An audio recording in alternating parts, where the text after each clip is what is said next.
Repo rate বদল করলো RBI. 25 basis point কমানোর কথা ঘোষণা আরবিআই এর গভর্নরের। রেপো রেট 6.5% থেকে কমে দাঁড়ালো 6.25%।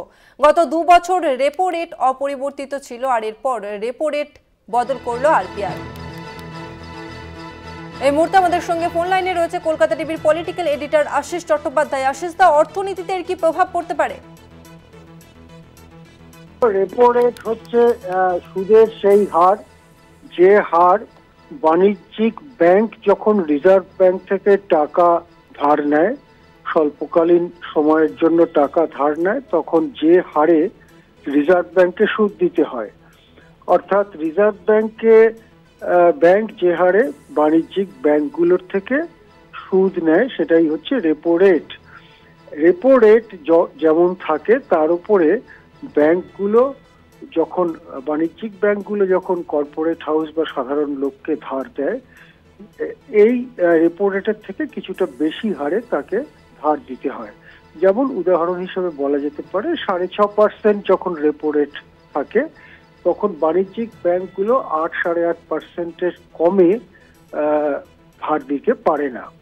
রেপো রেট যখন কমে আসে তখন যারা মূলত ব্যাংক থেকে ধার নেয় তাদের সুবিধে হয়, কেননা তারা কম সুদে ধার নিতে পারে। রেপো রেট 6.5% থেকে 25 বেসিস পয়েন্ট অর্থাৎ 0.25% কমাবার ফলে ব্যাংকগুলো রিজার্ভ ব্যাংক থেকে যখন টাকা ধার নেবে তাদেরকে কম সুদ দিতে হবে। তার ফলে তারা বাণিজ্যিক প্রতিষ্ঠানগুলোকে, কর্পোরেট হাউসগুলোকে এবং সামান্য অংশের সাধারণ মানুষও ধার নেন, তাদেরকে কিছুটা কম সুদের হারে টাকা ধার দিতে পারবে।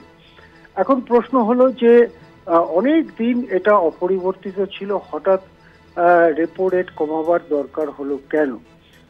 দেখা যাচ্ছে যে রেপো রেট যখন বাড়ানো হয় বা একটু উচ্চ স্তরে রাখা হয়, তার প্রধান কারণ মূল্যবৃদ্ধিকে নিয়ন্ত্রণ করা। কেননা যদি রেপো রেট বেশি থাকে, ব্যাংকগুলো যেমন টাকা ধার দেওয়ার সময় বেশি সুদ চায়, তেমনি আবার সাধারণ মানুষ যখন ব্যাংকে টাকা রাখেন, জমা করেন, ফিক্সড ডিপোজিট করলেন বা কিছু করলেন, তখন তারা একটু বেশি হারে সুদ পায়। সেই জন্য মানুষের মধ্যে সঞ্চয় প্রবণতা বাড়ে, খরচ করার প্রবণতা কমে, এবং সেই কারণে যেহেতু খরচ করছে না মানুষ, জিনিসপত্রের চাহিদা কমে, এবং জিনিসপত্রের চাহিদা কমলে জিনিসপত্রের দামও খানিকটা কমে। এই কারণেই রেপো রেটকে একটু উচ্চ হারে রাখার কথা বলা হয়।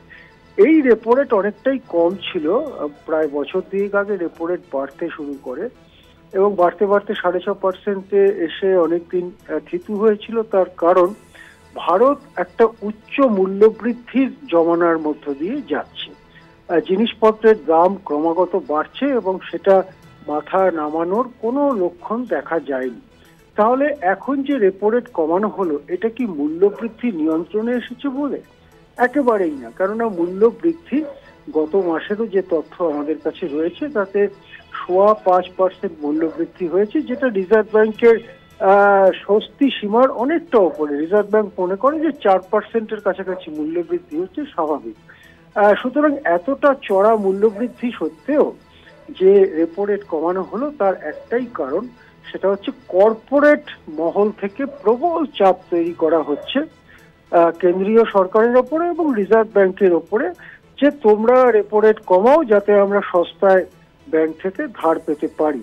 এবং কর্পোরেটের সেই চাপের মুখে দাঁড়িয়ে পরশুদিন এবং তার আগের দিন অর্থমন্ত্রী নির্মলা সীতারামন নিজে, অপর কেন্দ্রীয় মন্ত্রী পীযূষ গোয়াল এবং কেন্দ্রীয় সরকারের বড় বড় আমলারা তারা সুদ কমাবার পক্ষে সওয়াল করেছিলেন। তখনই বোঝা যাচ্ছিল যে কেন্দ্র প্রবল চাপ দিচ্ছে আরবিআই এর ওপরে রেপো রেট কমাবার। সেই ঘটনাটাই ঘটলো, আজকে রেপো রেট কমলো। এর ফলে মূল্যবৃদ্ধি আবার মাথাচাড়া দিতে পারে। 5.22% মূল্যবৃদ্ধি গত মাসে ছিল, এই মূল্যবৃদ্ধি আবার মাথাচাড়া দিতে পারে। তখন কিন্তু সাধারণ মানুষকে আরো বেশি সমস্যার মধ্যে পড়তে হবে বলে মনে করা হচ্ছে। ধন্যবাদ আপনাকে আশিস। আমরা কথা বললাম পলিটিক্যাল এডিটর আশিস চট্টোপাধ্যায়ের সঙ্গে।